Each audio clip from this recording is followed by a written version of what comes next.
बहुत से ऐसे आम लोग हैं जो कि अपने खुद के घर का सपना पूरा करना चाहते हैं, लेकिन एक तो प्रॉपर्टी के दाम और ऊपर से उस घर को बनाने का खर्चा, ये पैसा इतना ज्यादा होता है कि उसका सपना सपना ही रह जाता है। लेकिन पर अब शायद अंडर प्रिविलेज लोगों के अपने घर का सपना पूरा हो सकता है, क्योंकि तेलंगाना की 23 साल की सिविल इंजीनियर पेराला मनासा ने इसका एक सॉल्यूशन निकाला है। उन्होंने सीवरेज पाइप्स को यूज करते हुए अफोर्डेबल और ब्यूटीफुल घर बनाए हैं, जिसकी कीमत मात्र 3.5 लाख रुपए से 5.5 लाख रुपए के बीच में है, जिसे मात्र 15 दिनों में तैयार किया जा सकता है। सबसे मजे की बात यह है कि आप अपने घर को कहीं भी मूव कर सकते हैं। गाइस, आपको पेराला मनासा की ये मेहनत और उनकी ये सोच कैसे लगी कमेंट सेक्शन में जरूर लिखिएगा, और ऐसे अमेजिंग वीडियोस के लिए शेयर, सब्सक्राइब एंड लाइक। मिलते हैं अगली वीडियो में।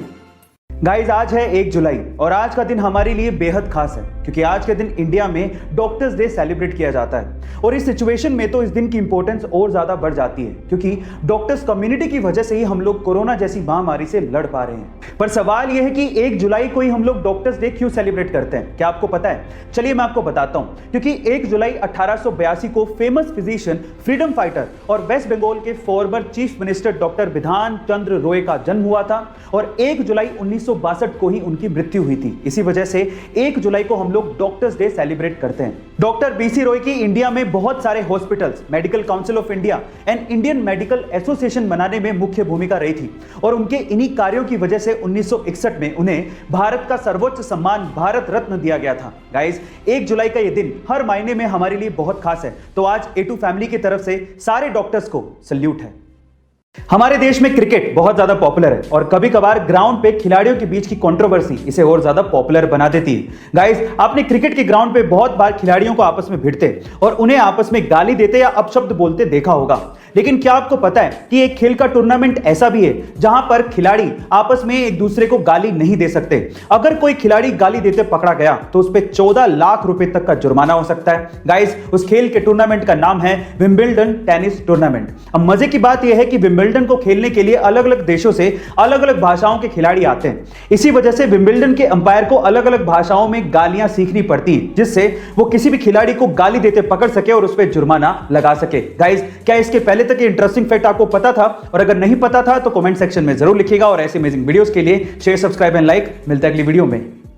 इंग्लिश में ऐसे बहुत से वर्ड्स हैं जिनके बारे में हमें अच्छे से पता नहीं होता, इसी वजह से हम उन्हें गलत तरीके से इस्तेमाल करते हैं। उन्हीं में से 2 वर्ड्स हैं पॉइजनस एंड वेनमस। गाइस, मान लीजिए कि आपने कोई ऐसी चीज खाई है या फिर ऐसा कोई एनिमल खाया है जो कि जहरीला है, जिसकी वजह से आपकी मौत हो गई है। इन दैट केस वो चीज या फिर वो एनिमल आपके लिए है पॉइजनस।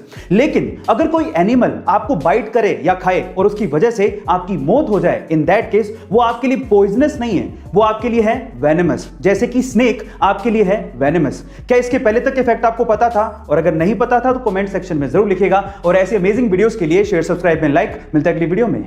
कल्पना चावला और सुनीता विलियम्स के बाद भारतीय मूल की एक और बेटी सिरीशा बांदला अंतरिक्ष की सैर पर जाकर भारत का नाम रोशन करने वाली हैं। आंध्र प्रदेश के गुंटूर में जन्मी सिरीशा 11 जुलाई को रिचर्ड ब्रैंसन के साथ उन्हीं की स्पेस कंपनी वर्जिन गैलेंटिक्स के स्पेस क्राफ्ट वर्जिन ऑर्बिट से स्पेस की यात्रा पर जाने वाली है। मैं आपकी जानकारी के लिए आपको बता दूं कि सिरीशा बांदला वर्जिन गैलेंटिक्स के गवर्नमेंट अफेयर्स की वाइस प्रेसिडेंट भी हैं, और सिर्फ 6 साल में इतनी बड़ी पोस्ट पर पहुंचना बहुत ही गर्व की बात है। तो चलिए गाइस, हमारी भारत की बेटी सिरीशा बांदला के लिए कमेंट सेक्शन में लिखते हैं best of luck for your first space travel Sirisha. ऐसे अमेजिंग वीडियोस के लिए शेयर, सब्सक्राइब एंड लाइक। मिलता है अगली वीडियो में।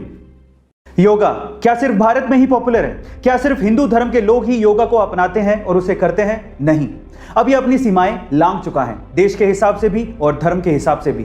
मैं आपकी जानकारी के लिए आपको बता दूं कि विश्व के बहुत से देश इसे अपना रहे हैं, वहां के लोग योगा कर रहे हैं। इनफैक्ट हमारे पड़ोसी देश पाकिस्तान में भी योगा पॉपुलर होने लगा है। पाकिस्तान के बहुत से इंस्ट्रक्टर योगा सिखा भी रहे हैं और वहां के लोग इसे सीख भी रहे हैं। वहां के बहुत से पार्कों में आपको सुबह सुबह लोग योगा करते दिख जाएंगे। गाइस, कराची और लाहौर के लोग भी ये समझने लगे हैं कि अगर हमें कोरोना जैसी महामारी से बचना है और अपने आप को तंदुरुस्त रखना है तो योगा बहुत जरूरी है। इसे कभी किसी देश या धर्म से जोड़कर नहीं देखा जाना चाहिए। आपका इसके बारे में क्या विचार है? कमेंट सेक्शन में जरूर लिखिएगा, और ऐसे अमेजिंग वीडियोस के लिए शेयर, सब्सक्राइब एंड लाइक। मिलता है अगली वीडियो में।